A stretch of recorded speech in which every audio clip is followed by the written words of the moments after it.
જો તમે સોનું ચાંદી ખરીદી શકતા નથી તો અક્ષય તૃતીયા પર આ 5 વસ્તુ જરૂર ખરીદો.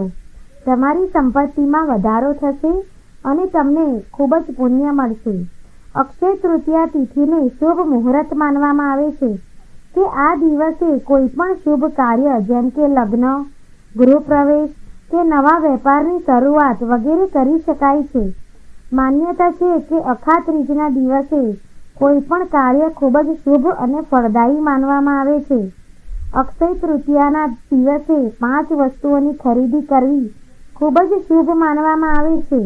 આ 5 વસ્તુઓ ખરીદવાથી ધન સંપત્તિમાં વધારો થાય છે અને પરિવારના સભ્યોની ઉન્નતિ થાય છે.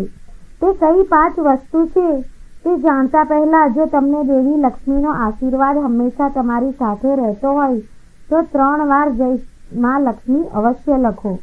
તમને આપેલી માહિતી પસંદ આવે તો આ વિડીયોને લાઈક કરજો. ચાલો જાણીએ કે અક્ષય તૃતીયાના દિવસે કઈ વસ્તુ ખરીદવી જોઈએ. પહેલું છે, જો તમે આ દિવસે સોનું ચાંદી ન ખરીદી શકતા હોય તો આ દિવસે કપાસ ખરીદો. તે ખૂબ જ શુભ માનવામાં આવે છે. અક્ષય તૃતીયાના દિવસે કપાસની ખરીદી કરવાથી જીવનમાં શાંતિ રહે છે.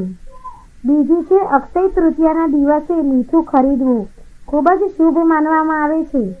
ભૌતિક સુખ સુવિધાઓ અને માનસિક શાંતિ માટે જવાબદાર ગ્રહ ચંદ્ર આ દિવસે સીધું મીઠું ખરીદવાથી ધનમાં વધારો થાય છે. પરંતુ અક્ષય તૃતીયાના દિવસે સીધું મીઠુંનું સેવન ન કરવું. અને ત્રીજું છે, જો તમે સોનું ચાંદી ખરીદી નથી શકતા તો આ દિવસે માટીના ઘડા અથવા દીવો વગેરે ઘરે લાવવાનું શુભ માનવામાં આવે છે. આવું કરવાથી તમારી સંપત્તિમાં વધારો થાય છે અને ઘરના સભ્યોની ઉન્નતિ થાય છે. અને ચોથું છે, આ દિવસે જવ અથવા પીળી સરસો ખરીદવું એ સોના ચાંદી ખરીદવું બરાબર માનવામાં આવે છે. અખા ત્રીજના દિવસે આ વસ્તુ ઘરે લાવવાથી માતા લક્ષ્મીના આશીર્વાદ વ્યક્તિને મળે છે. પાંચમું છે, અક્ષય તૃતીયાના દિવસે વાસણ અથવા કોળીઓની ખરીદી કરવી એ પણ ખૂબ જ શુભ માનવામાં આવે છે. અને આ દિવસે તમે તાંબા અથવા પિત્તળના વાસણો ખરીદી શકો છો. અને આ દિવસે દેવી લક્ષ્મીના ચરણોમાં ચડાવી દેવાથી ધન સંબંધિત કોઈ સમસ્યા નથી રહેતી. આ વર્ષે અક્ષય તૃતીયા પર તમે માતા લક્ષ્મીના આશીર્વાદ મેળવી શકો છો અને તેને ધાર્મિક વિધિઓ અનુસાર સ્થાપિત કરો. અને દરરોજ માતાની ચરણ પાદુકાની પૂજા કરવાથી તમારું ભાગ્ય જલ્દી બનશે.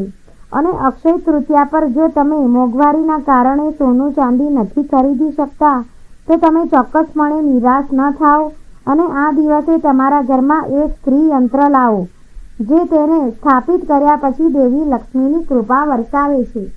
ધાર્મિક વિધિ મુજબ દરરોજ શ્રી યંત્રની પૂજા કરો અને શ્રી સૂક્તનો પાઠ કરો. આ કરવાથી અક્ષય તૃતીયાના દિવસે સાધકનું ઘર હંમેશા ધનથી ભરેલું રહે છે. આનાથી દેવી લક્ષ્મીની સાથે ભગવાન શિવની કૃપા હંમેશા રહેશે. આ ઉપરાંત ભગવાન કુબેર પણ ઘરમાં નિવાસ કરે છે.